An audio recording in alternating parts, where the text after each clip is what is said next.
Hello everyone, how are you? I hope everything is good with you and your family. Now, today we are going to discuss the poem The Lake Isle of Innisfree, written by W.B. Yeats. About the poet, W.B. Yeats was an Irish poet and one of the foremost figures of 20th century literature and received the Nobel Prize for Literature in 1923 for his always inspiring poetry. His work was greatly influenced by the heritage and politics of Ireland. He died in 1939 at the age of 73. Introduction of the poem. This poem explores the poet's longing for the peace and tranquility of Innisfree, a place where the poet has spent a lot of time. Innisfree is the name of a place. It is a very quiet place, and that is the reason the poet wants to go there. He had spent his childhood in this place. He has very sweet memories of that place. That is why he wanted to go back to the Lake Isle of Innisfree. This is all about the brief introduction of the poem. Now move on to the text for better understanding. I will arise and go now and go to Innisfree, and a small cabin built there of clay and wattles made. 9 bean rows will I have there, a hive for the honey bee, and live alone in the bee loud glade. So what poet wants to say in this paragraph, I here refers to the poet W.B. Yeats. He says that he wants to go to the Innisfree. Over there he will build a small room for himself with clay and small sticks which are used to make the walls or the fences of the cabin. As he will need some food to eat also, so he will grow 9 rows of bean near his room, and also he will get the honey from the honeybee hive.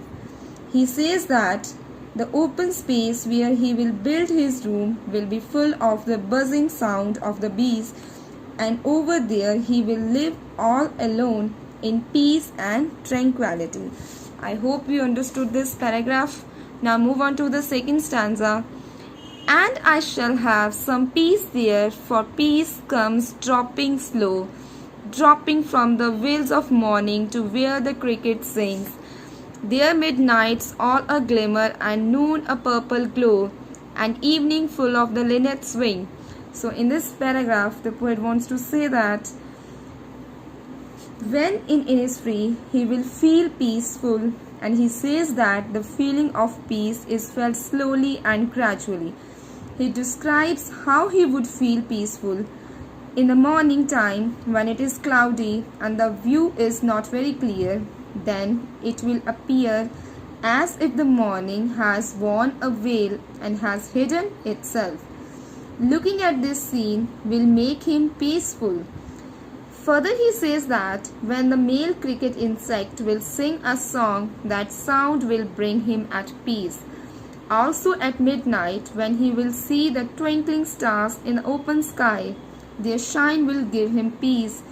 In the afternoon, when the sunlight will give a purplish glow, it will also give him peace. During the evening, when he will see the linnet bird flying in the sky, then also he will feel peaceful.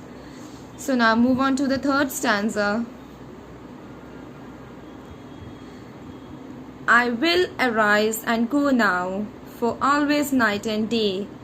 I hear the lake water lapping with low sounds by the shore, while I stand on the roadway or on the pavement's grey. I hear it in the deep heart's core. So now what poet wants to say in the third stanza? The poet says that now he will stand up and go to the Innisfree, because all the time the sound of the lake water striking the shore repeats in his mind. This sound attracts him towards the lake wherever he is, either standing on the roadway or on the grey colored pavements. He hears the sound deep in the innermost part of his heart. So this poem basically represents the longing of W.B. Yeats to go to the Innisfree. So I hope you understood this poem. Now move on to the literary devices used in the poem. Rhyming scheme. First rhyming scheme of the poem is A-B, A, B. Alliteration. Alliteration.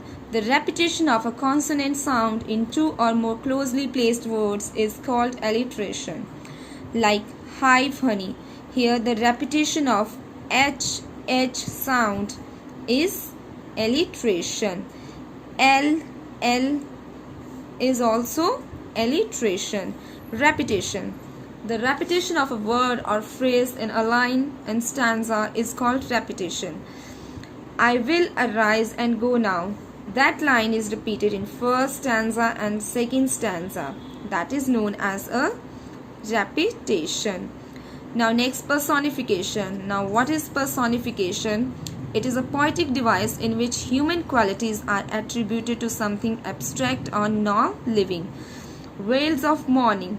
Here the morning has given the quality of wails. Here morning is personified. Metaphor. It is a figure of speech in which two unlike subjects are compared without using as and like. Clouds are compared to whales. Here the comparison of whale is made to the clouds.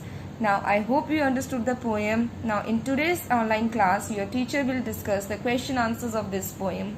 Till the time, stay safe, stay at home. Thank you.